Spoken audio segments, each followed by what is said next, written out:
It's time for story time! Welcome, everyone. Let the story time begin. The Boy Who Cried Wolf. Once upon a time, there was a boy named Peter, who lived in a little village in the mountains with his parents, who were sheep farmers. It was Peter's job to watch over the flock and to protect the sheep from wolves. Day after day, Peter sat on the mountainside watching the flock. It was very quiet, with no one but sheep for company. No wolves ever came to eat the sheep. Peter got very bored. He tried to amuse himself by climbing rocks and trees, or by crawling through the grass and counting the sheep, one by one.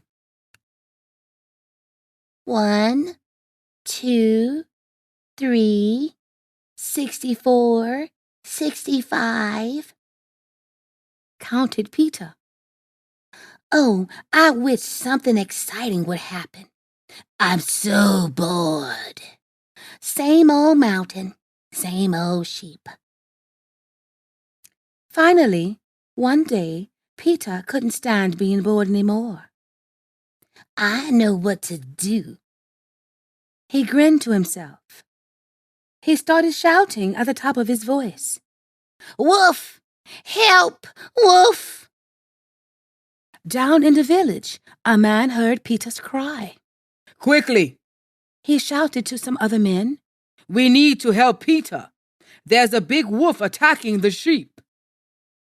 The villagers grabbed their axe, forks, shovels, and brooms and ran up the mountain to where Peter was shepherding his flock. When they came there, puffing and panting, all was quiet and the sheep were grazing peacefully. Where's the wolf? One of the villagers cried. Peter roared with laughter.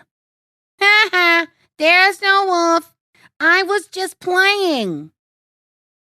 The men were very angry with Peter. You mustn't cry wolf when there isn't one, they said. That night, Peter got a telling off from his mother and was sent to bed without any supper. For a while after this, Peter managed to behave himself.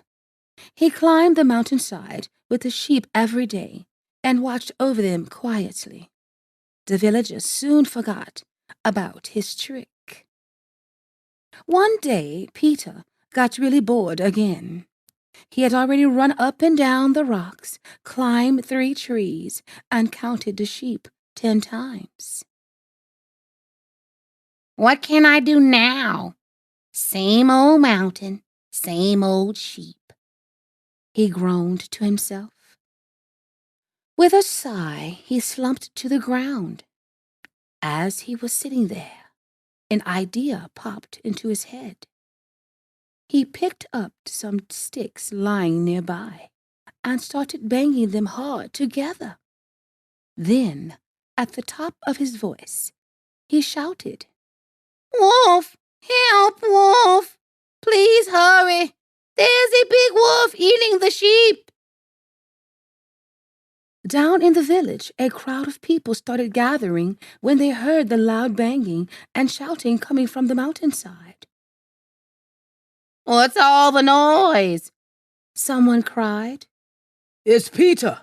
He's in trouble, shouted someone else. Quick! There must be a wolf on the prowl. Once again, the villagers grabbed their forks, shovels, and brooms. They ran up the mountain to chase away the wolf and save poor Peter and his sheep. And once again, when they got there, puffing and out of breath, all was quiet, and the sheep were grazing peacefully. Peter, what's happened? Shouted one man angrily.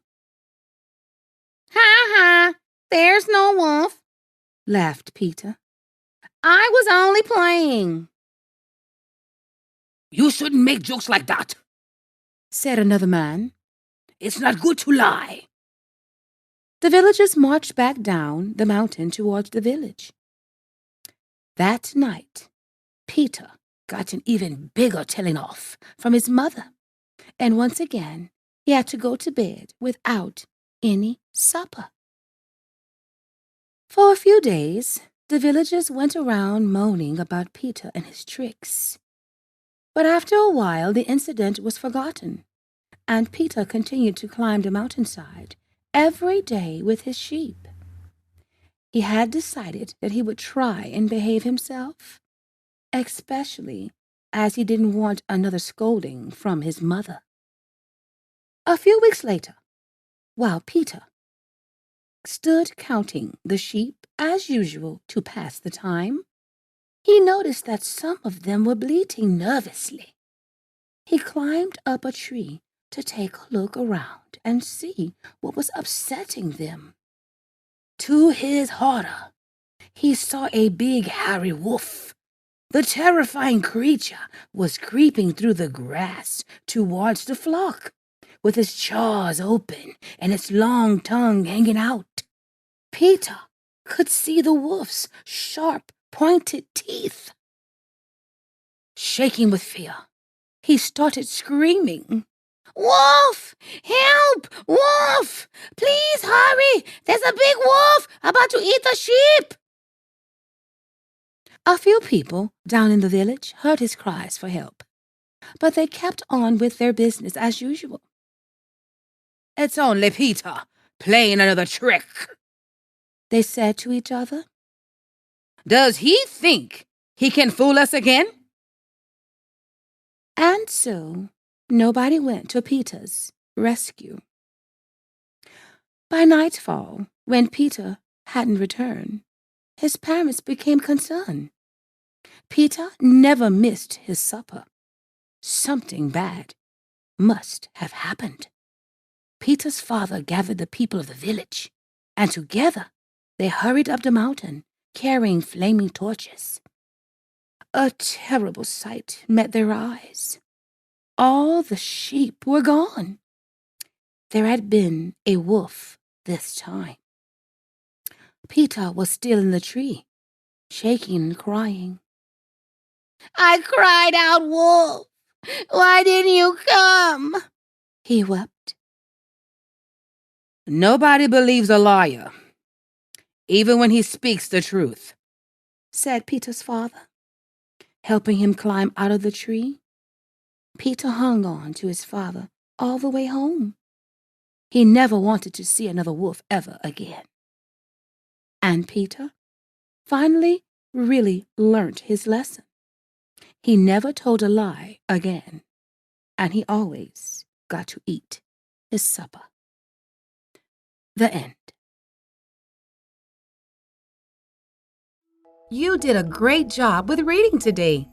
Remember to like, subscribe, and hit the bell to be notified of new books weekly.